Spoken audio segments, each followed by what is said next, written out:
ನಾನು ಡಾಕ್ಟರ್ ಶರಣಪ್ರಕಾಶ್ ಪಾಟೀಲ್ ಎಂಬ ಹೆಸರಿನ ನಾನು ಕಾನೂನಿನ ಮೂಲಕ ಸ್ಥಾಪಿತವಾದ ಭಾರತದ ಸಂವಿಧಾನದ ವಿಷಯದಲ್ಲಿ ನಿಜವಾದ ಶ್ರದ್ಧೆ ಮತ್ತು ನಿಷ್ಠೆಯನ್ನು ಹೊಂದಿರುತ್ತೇನೆಂದು ನಾನು ಭಾರತದ ಸಾರ್ವಭೌಮತ್ವವನ್ನು ಮತ್ತು ಅಖಂಡತೆಯನ್ನು ಎತ್ತಿ ಹಿಡಿಯುತ್ತೇನೆಂದು ಮತ್ತು ಕರ್ನಾಟಕ ರಾಜ್ಯದ ಮಂತ್ರಿಯಾಗಿ ನನ್ನ ಕರ್ತವ್ಯಗಳನ್ನು ಶ್ರದ್ಧಾಪೂರ್ವಕವಾಗಿ ಮತ್ತು ಅಂತಃಕರಣಪೂರ್ವಕವಾಗಿ ನಿರ್ವಹಿಸುತ್ತೇನೆಂದು ಭಯ ಅಥವಾ ಪಕ್ಷಪಾತವಿಲ್ಲದೆ ರಾಗ ದ್ವೇಷವಿಲ್ಲದೆ ಎಲ್ಲ ಬಗೆಯ ಜನರಿಗೆ ಸಂವಿಧಾನಕ್ಕೆ ಮತ್ತು ಕಾನೂನಿಗೆ ಅನುಸಾರವಾಗಿ ನ್ಯಾಯವಾದುದನ್ನೇ ಮಾಡುತ್ತೇನೆಂದು ದೇವರ ಹೆಸರಿನಲ್ಲಿ ಪ್ರಮಾಣ ಮಾಡುತ್ತೇನೆ.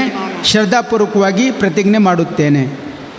ನಾನು ಡಾಕ್ಟರ್ ಶರಣಪ್ರಕಾಶ್ ರುದ್ರಪ್ಪ ಪಾಟೀಲ್ ಎಂಬ ಹೆಸರಿನ ನಾನು ಕರ್ನಾಟಕ ರಾಜ್ಯದ ಮಂತ್ರಿಯಾಗಿ ನನ್ನ ಪರ್ಯಾಲೋಚನೆಗೆ ತರಲಾಗುವ ಅಥವಾ ನನಗೆ ತಿಳಿದು ಬರುವ ಯಾವುದೇ ವಿಷಯವನ್ನು ರಾಜ್ಯದ ಮಂತ್ರಿಯಾಗಿ ನನ್ನ ಕರ್ತವ್ಯಗಳ ಯುಕ್ತ ನಿರ್ವಹಣೆಗೆ ಅಗತ್ಯವಾಗಬಹುದಾದ ಸಂದರ್ಭದಲ್ಲದೆ ಅನ್ಯಥಾ ಯಾವುದೇ ವ್ಯಕ್ತಿಗೆ ಅಥವಾ ವ್ಯಕ್ತಿಗಳಿಗೆ ಪ್ರತ್ಯಕ್ಷವಾಗಿ ಅಥವಾ ಪರೋಕ್ಷವಾಗಿ ತಿಳಿಸುವುದಿಲ್ಲ ಅಥವಾ ಬಹಿರಂಗಪಡಿಸುವುದಿಲ್ಲ ಎಂದು ದೇವರ ಹೆಸರಿನಲ್ಲಿ ಪ್ರಮಾಣ ಮಾಡುತ್ತೇನೆ.